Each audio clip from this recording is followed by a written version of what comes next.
معروف روحانی بزرگ حضرت میاں حیات محمد نقشبندی کے 39ویں سالانہ عرس کی 3 روزہ تقریبات ننکانہ صاحب میں اختتام پذیر ہو گئی۔ زائرین کی بڑی تعداد شریک ہوئی، جانتے ہیں طارق چودھری کی اس رپورٹ میں۔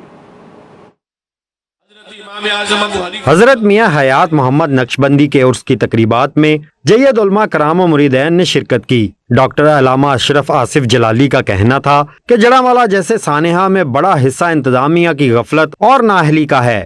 اصل یہ جو سانحات ہوتے ہیں اس میں ایک جو بڑا حصہ ہے وہ انتظامیہ کی غفلت اور نااہلی کا ہے۔ اگر وقت کنٹرول بھی ہو سکتا ہے، یعنی ایسے اچانک جو ہے وہ لوگ بلوائی اکٹھے نہیں ہو جاتے، آخر کچھ وقت اس میں لگتا ہے۔ میاں محمد بشیر حیات کا کہنا تھا کہ ہم نظام مصطفیٰ کے نفاذ کے لیے نکلے ہیں، ہمارا سیاست سے کوئی تعلق نہیں ہے۔ ہمارے لیے سب سے حسین نمونہ مصطفیٰ کریم کی زندگی ہے، تو ہم لوگ بس یہ نظام مصطفیٰ صلی اللہ علیہ وسلم کے نفاذ کے لیے یہ نکلے ہیں، ہمارا یہی نعرہ ہے۔ پاکستان کلمہ طیبہ کے نام سے معرض وجود میں آیا اور اسے امن کا گہوارہ بنانا اولین ترجیح ہونی چاہیے۔ کیمرہ ٹیم کے ساتھ طارق چودھری، سنو نیوز، ننکانہ صاحب۔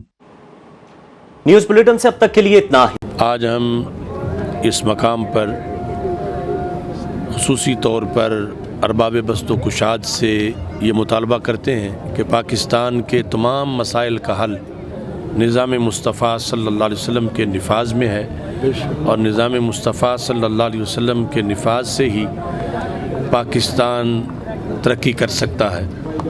مچھلی کے لیے پانی اتنا ضروری نہیں جتنا پاکستان کے لیے نظام مصطفیٰ صلی اللہ علیہ وسلم ضروری ہے، کیونکہ یہ وہ سلطنت ہے جو کلمہ اسلام پر معرض وجود میں آئی ہے، اور اس کے باقی ملکوں سے ہٹ کر اپنے تقاضے۔ مدینہ منورہ کی سلطنت کے بعد یہ وہ سلطنت ہے کہ جو اسی نظریے پر ہے جس نظریے کو نظریہ قرآن کہا جاتا ہے۔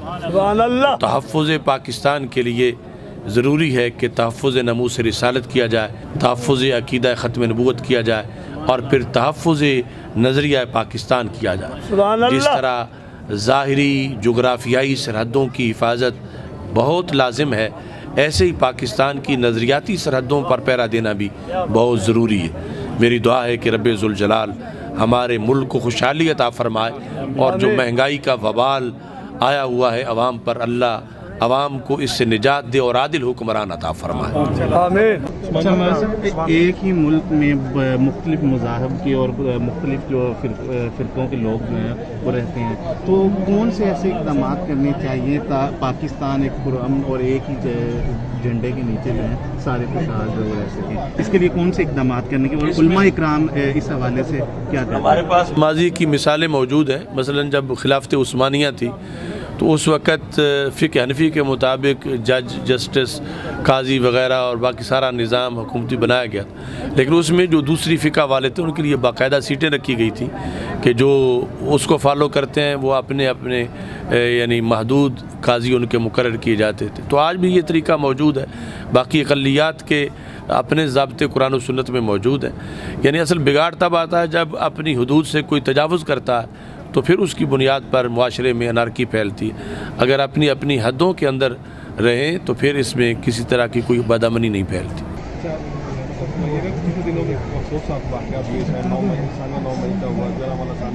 بہت سارے واقعات ہوئے مثال کے اور اظہار کے لوگوں کو، اس حوالے سے آپ کیا سمجھتے ہیں کہ علماء کرام کو کردار ادا کرنے کی ضرورت ہے؟ لوگوں کو پتا اسلام کا فیل کو اجتماعی طور پہ اس حوالے سے آپ کیا کہیں گے؟ اصل میں تو سب سے جو بڑا میڈیا ہے وہ ممبر اور محراب کا میڈیا ہے، اور کرنٹ ایشوز پر ہر وقت علماء کو نظر رکھنی چاہیے اور اس کے مطابق جو ہے وہ رہنمائی کرنی چاہیے۔ اصل یہ جو سانحات ہوتے ہیں اس میں ایک جو بڑا حصہ ہے وہ انتظامیہ کی غفلت اور نااہلی کا ہے۔ اگر یہ لوگ چاہیں تو بر وقت کنٹرول بھی ہو سکتا ہے، یعنی ایسے اچانک جو ہے وہ لوگ بلوائی اکٹھے نہیں ہو جاتے، آخر کچھ وقت اس میں لگتا ہے۔ تو جس وقت یہ غفلت کرتے ہیں یا پھر کچھ ایسی نام نہاد NGOs ہیں جن کی دیہڑی تب لگتی ہے جب اس طرح کے واقعات ہوں، اور وہ باہر سے پھر ویزے لیتے ہیں اور فنڈ لیتے ہیں، تو ہماری حکومت کو سکریننگ کرنی چاہیے ایسے واقعات کے پس منظر میں کہ کون سے عوامل ہیں، کیوں ایسا ہوتا ہے۔ یعنی اگر چلو ایک دو بار ایسا ہوا، بار بار جو ایسا ہو رہا ہے تو یہ حکومت اور اداروں کی ناکامی ہے کہ وہ ایسے لوگوں کو جو کالی بھیڑے ہیں ان کی شناخت کریں اور اس کے بعد معاشرے کو پرامن بنائیں. جڑاوالا میں ثانیہ ہوا، واقعہ ہوا، یقیناً اسلام میں اقلیات کے حقوق ہیں، ان کی حفاظت ہے، مگر اقلیات کی ذمہ داریاں بھی ہیں، اقلیات پر اکثریت کے حقوق بھی ہے، اور اقلیات پر جو لازم فرائض ہیں ان کا تذکرہ بھی ہے، اور پاکستان میں اس کی خلاف ورزیاں بھی ہیں. لیکن یہ ایسا تو جائز نہیں ہے کہ ایسے کسی موقع پر اپنے ہی دین کی تعلیمات کو مسخ کرنا شروع کر دیا جائے. بہت سے لوگ اس واقعہ کی آڑ میں قرآن و سنت سے متصادم کام کر رہے ہیں کہ بڑا ثانیہ ہو گیا ہے تو کیا اس کی وجہ سے قرآن بدلنا جائز ہوگا، یا ایسے کوئی کام کرنا جائز ہوگا جن کا مطلب قرآن سے ٹکراؤ بنتا ہو، یا حدیث مصطفیٰ صلی اللہ علیہ وسلم سے کوئی ٹکراؤ جائز ہو جائے چونکہ ایسا ثانیہ ہوا ہے. ایسے جتنے بھی واقعات ہوتے ہیں پیچھے سازشیں ہوتی ہیں، اور اداروں کا کام ہے کہ ان سازشوں کو بے نقاب کریں. اور آگے یہ نہیں ہے کہ اپنے دین کو بالکل پس پشت ڈال کر ان کی خوشنودی کے لیے ہر کام کرتے جاؤ. وہ تو ایجنڈا ہے ویسٹ کا، اور وہ مسلمانوں کو ہر لحاظ سے پسپا کرنا چاہتے ہیں. اور ایک چھوٹے سے واقعے پر پوری دنیا میں جس طرح 9/11 کی بنیاد پہ تہس نہس ہوئی، ایسے ہی یہ چھوٹے چھوٹے واقعات کو پھر بھاڑ بنا کے پھر سارے دین پر حملہ کیا جاتا ہے. تو کم از کم جو اہل دین لوگ ہیں، علماء و مشائخ، انہیں تو حیا آنی چاہیے کہ وہ اس آڑ میں کہ وہ کسی سے ہمدردی کر رہے ہیں، وہ دین سے کیوں کھیل رہے ہیں. اپنے دین سے حدود پوچھیں، اور جانتے ہوئے بھی پھر بھی وہ خلاف ورزیاں کر رہے ہیں تو کم از کم انہیں آخرت کے بارے میں سوچنا چاہیے.